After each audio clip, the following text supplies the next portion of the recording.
Best regard to all of the beautiful soul in this house. With me again, Pujo Masari. Here I will tell you about mindfulness. So, does anyone knows about mindfulness? Okay, I think there's a lot of people who's already know about this topic. But again, I will tell you this topic to remind again the importance of mindfulness. So mindfulness, a short meaning about this, in easiest way, I would rather to say that this is about how we stay in the present moment or how we react to the situation that happened on that time, no matter that that is happy or sad. So there are some point that I will deliver it to you guys. The first point is what is the importance of mindfulness, and number two is what causes it, and the third is what is mindfulness itself, and fourth is how to apply it in ourselves. After all of that, I will give you the importance point from this topic. So let's start to the first point. So the first point is what is the importance.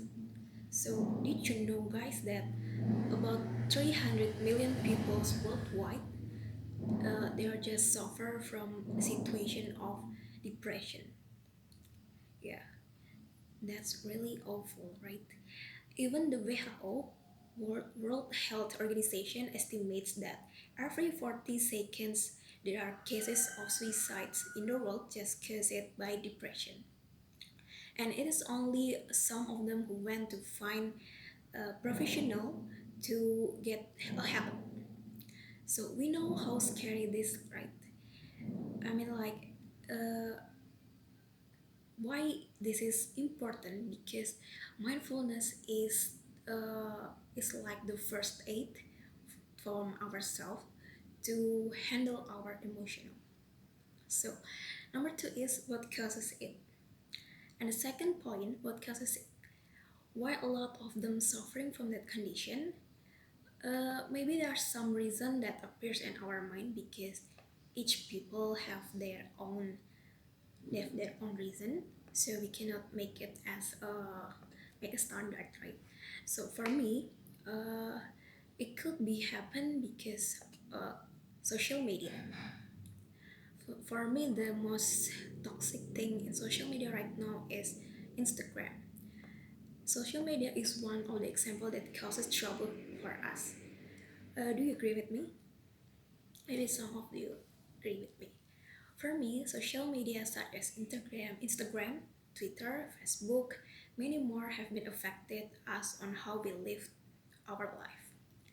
We cannot ignore it. Instagram make us feel like we're not perfect. So they has their own standard which no one can beat it. We feel stressed to follow what other people do in social media just because we don't know behind it, and we know behind it there because in Instagram they just upload the best version of them. We don't know that they also suffering from a bad condition too. What we see in social media seems like perfect and has no flaw on it, and of course people will share their best moment to other people, but again they are all human and they also have their own problem, but trying to not make it clear, to not make it visible. And what is the other factor? Try to get out from depression isn't easy to do. If you want to say just go to the doctor, it isn't easy, right? We have our fear that we are scary that the world or environment will judge us crazy. Uh, Even the other factor is about money, because going to the doctor is not isn't that cheap. Yeah, that's right. Telling our story to the professional is also hard because not all of people can share their story to stranger, because doctor is a person that we are not going to meet in our daily life, right? So they just can hold their feelings until the time it will pick up. So that's why depression could happen. So the third point is what is mindfulness?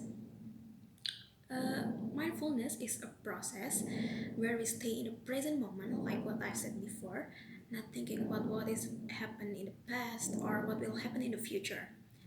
Mindfulness teaches us how to portray or see the world differently.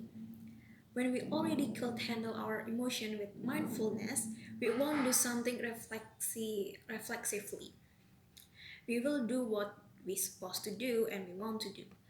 So basically, we will be more open to something that happened to us, even if it's not in our plan. That is not according to our expectation, and we will try to accept it sincerely. The last point is how to apply it. This is very simple because you just need to practice it on daily activities. And but how? The example is rather than eating in fast or so hurry, you just can take it slow, relax, and feel that you are grateful to eat your food. When you want to sleep, say thanks to your body, say thanks for being able to stay last till now. Appreciate your body, appreciate your effort, and be grateful. You need to know that everything happened for a reason. Forgive your past, just let it happen.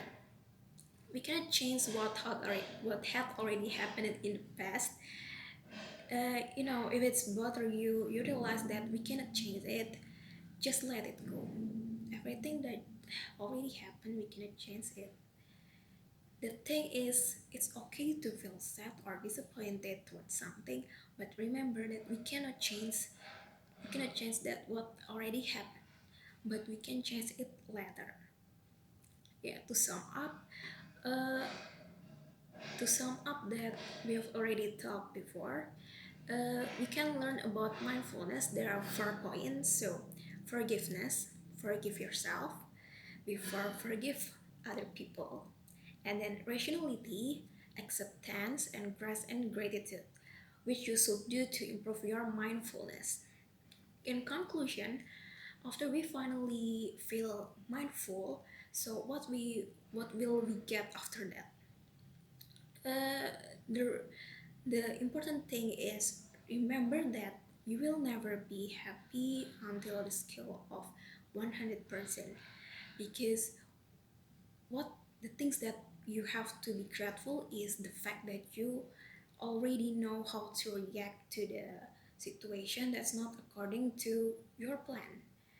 uh, you know how to respond to life when they throws you badly. No need to stress, no need to feel that sad, because you will think positively that life is chose you to teaching you something, and that is how we take fully. What you have to remember is that you can change the end of something. You can determine when you have to start to achieve that you want to achieve. You have control over your response to whatever supports you, and secondly, how you start something and how consistent and committed you are to doing that. I think that's enough. Thanks for your attention.